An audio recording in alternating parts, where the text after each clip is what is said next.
অনেকে বলে না অনেকবার ইলেকশন করছে, কেন্দ্র দখল হবে, ইলেকশন ইঞ্জিনিয়ারিং হবে, কারণ এগুলা করতে করতে অনেকে অভ্যস্ত হয়ে গেছে। কারণ সে এটা এভাবেই করে, মনে করে যে আমি কতগুলা টাকা কামাবো, এরপরে সিস্টেমটা কি, টাকাগুলা দিয়া প্রত্যেক কেন্দ্রে কিছু কমিটি বানায় প্রতিদিন টাকা ছাড়বো, পুরা দেওয়ালে ওয়াশরুম ব্যতীত সব জায়গায় পোস্টার লাগাবো, একটা সন্ত্রাসী বাহিনী বানাবো, কেন্দ্র দখল করবো, ইলেকশন ইঞ্জিনিয়ারিং করবো, সাংবাদিকদের টাকা দিব, প্রশাসনে টাকা দিব, অসাধু যারা তাদেরকে ইলেকশনে জয়ী হয়ে চলে আসবে, এটা হলো সিস্টেম মনে করে। কিন্তু আমরা জনগণকে বলবো এই সিস্টেমটা এবার আপনারা করতে দিবেন না। এটাই তো নতুন পরিবর্তন আমরা চাই, আমরা দেখি নতুন পরিবর্তনের জন্য তো আগে হ্যাঁ ভোট দিতে হবে। প্রথমে না ভোটের ক্যাম্পেইন করলো, যখন দেখলো যে বাংলাদেশের অবস্থা পরিবর্তন হয়ে গেছে, এখন মুখে হ্যাঁ অন্তরে না, মুখে বলে হ্যাঁ অন্তরে না, অর্থাৎ সে সিল মারবে নাতে, কিন্তু জনগণকে বোকা বানানোর জন্য হ্যাঁ বলতেছে।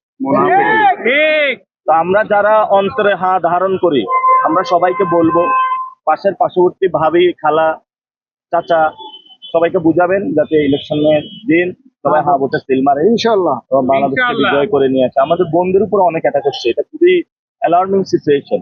নারীদেরকে বলা হচ্ছে যে নারীরা এমপি নির্বাচন করবে কিনা, তো নারীরা ভোট চাইতে যাচ্ছে, এতেই হলো বাংলাদেশের অবস্থা অন্যদিকে চলে যাচ্ছে।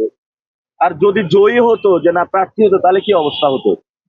এই জন্য আমরা বলবো মা বোনদের উপর আপনারা কেউ আঘাত করবেন না, এটা খুবই কাপুরুষের পরিচয়। রাস্তায় যাওয়ার সময় দা দিয়ে কোপ দেওয়া, বরফ নিক্ষেপ করা, বোরকা ধরে টান দেওয়া, পেটে লাথি মারা, এগুলা আইয়ামে জাহিলিয়াতের যুগে ছিল,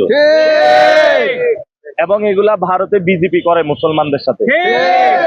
দেখেন নাই মুসলমানদের দাঁড়িয়ে ধরে টানে, বোরকা ধরে টানে, এখন এগুলো বাংলাদেশেও শুরু হয়েছে। আমরা কি বলবো, আজকে এক সন্ত্রাস, চাঁদাবাজ, দুর্নীতি সবগুলোর যে হলো অ্যাপয়েন্টমেন্ট লেটার দিয়েছে, নাম হলো মির্জা ফখরুল ইসলাম। তো উনি বলে বাংলাদেশ নাকি আফগানিস্তান হবে। কিভাবে হবে আফগানিস্তান? উনি কোন দিকে আফগানিস্তান দেখে? ওনার যে চোখ আছে ওই চোখ কি অন্য চোখে দেখতেছে? আমরা তো আফগানিস্তান বাংলাদেশ দেখতেছি না, আমরা দেখি সত্যিকার বাংলাদেশ হয়ে ওঠার পথে আছি আমরা, ইনশাআল্লাহ গণ-অভ্যুত্থানের বাংলাদেশ, ইনশাআল্লাহ বাংলাদেশ হবে। এসব অপপ্রচারে কাজ হবে না, জনগণ ভোট দিবে, ভোটে ইনশাআল্লাহ সবাই নতুন, ইনশাআল্লাহ।